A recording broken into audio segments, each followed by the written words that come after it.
Bom, foi isso que você leu no título. O réu tentou prender o juiz. Bom, antes de mais nada, se você não me conhece, meu nome é Marcelo, sou advogado criminal.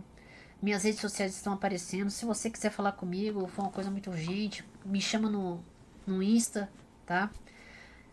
@adv.direitopenal, off, que lá a gente consegue conversar de forma mais rápida. Bom, eu vou contar o dia que o réu ele tentou prender o juiz e o promotor.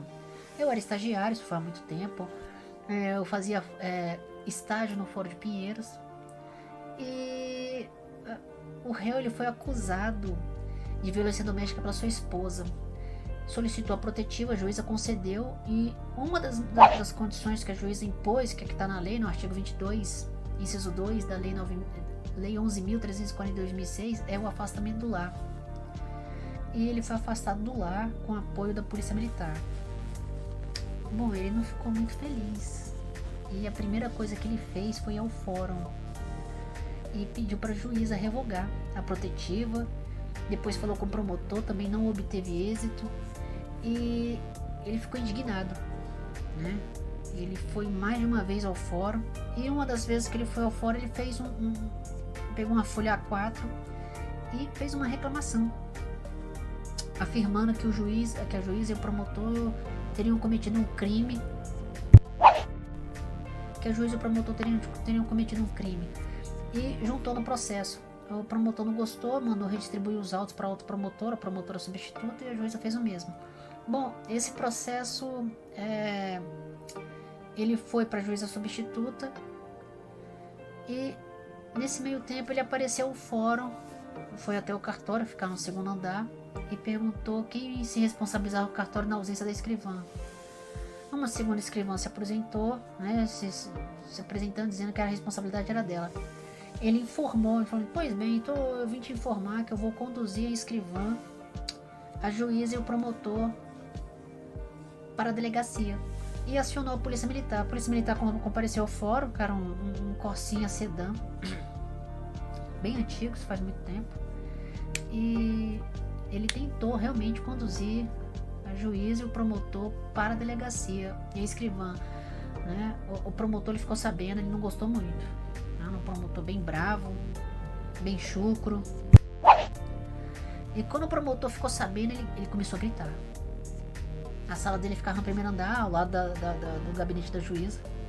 E ele começou a gritar, e ele saiu assim, isso meio 1h da tarde, tá? 13 horas da tarde, assim. Ele desceu as escadas gritando o Foro de Pinheiros. Para quem não for de São Paulo não vai conhecer, eu vou tentar colocar a foto do Foro de Pinheiros. Ele tem uma escada, né? Tem uma escada bem grande assim. Você sai dos elevadores, entra ali no hall e desce, e a escada é enorme, vai até, né, a calçada, é bem grande a escada, né? E ele desceu gritando ali. Qual era o nome do promotor? Eu acho que ele já se aposentou, então acredito que não haja problema de falar. O nome dele era Dr. Arnaldo Rocepia Júnior, né? Júnior Lima. Mas bem bravo, sabe? Ele já era promotor há muito tempo. Eu lembro que ele, logo na sequência, assim, ele foi promovido a procurador, né? Foi para a segunda instância do Ministério Público lá no centro, né? Uma coisa curiosa, e o réu ele acabou sendo preso, né, por chamar a polícia militar e tentar prender a juíza, o promotor e a escrivã, né? A juíza ainda acho que ela está ativa no Foro de Pinheiros. Bom, e esse réu ele apareceu lá no fórum, ele voltou no cartório atrás do processo, e o processo ele tinha sido arquivado porque a ex-mulher do réu, ela retirou a representação, né? Nós temos o artigo 16, nas ações penais públicas condicionadas à representação, a vítima pode retirar a representação antes da denúncia, em uma audiência própria, né? Houve alteração recente, mas é assim que funciona. Você quer retirar a representação, você faz uma petição, informa o juiz, e pede para designar a audiência. O juiz designa a audiência, chega na audiência, pergunta para se ela quer retirar a representação, sim, acabou. E o inquérito ele acaba sendo arquivado porque ainda não tem denúncia, então não vira um processo, né? Você ainda está na fase ali intermediária entre fase investigativa, né? Fase de investigação e fase judicial. Você está no intermediário ainda porque ainda não tem denúncia. E esse réu ele voltou, né? Ele foi ao cartório de novo e ele queria saber do inquérito, né?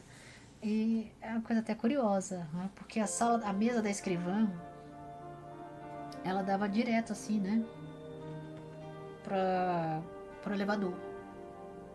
Aí a escrivã ficava sentada, viu o rapaz vindo, um senhor, cara, já devia ter ali uns 45 anos. Ela viu o cara, ela corria lá pro fundo do cartório, que tinha uma salinha, que tinha uma geladeira, né, era tipo uma copa. E ela falava assim, o doido chegou, né, o doido chegou. Aí quando a escrivã corria, e os escreventes, né, corriam, sobrava pra quem? Pro estagiário, o estagiário tinha que atender com o doido. E ele perguntava do inquérito dele.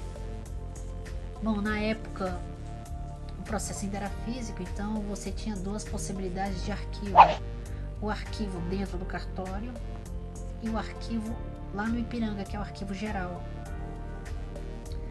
E o inquérito estava arquivado, né, arquivado no cartório.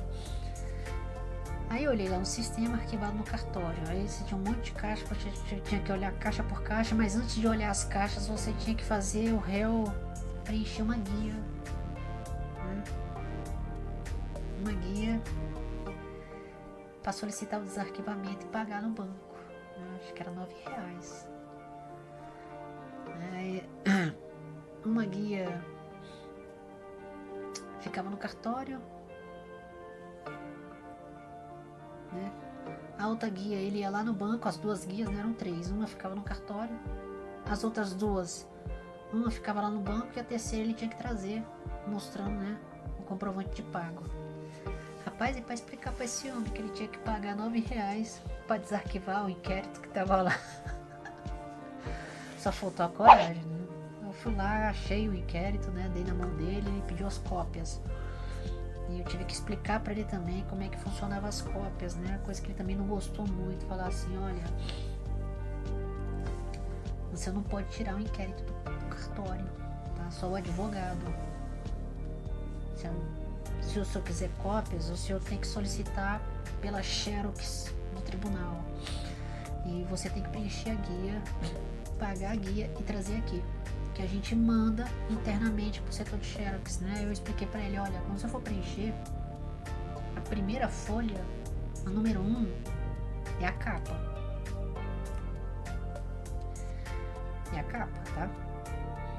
Então, o senhor preenche pela capa, número 1, e vai preenchendo cada folha que o senhor quer.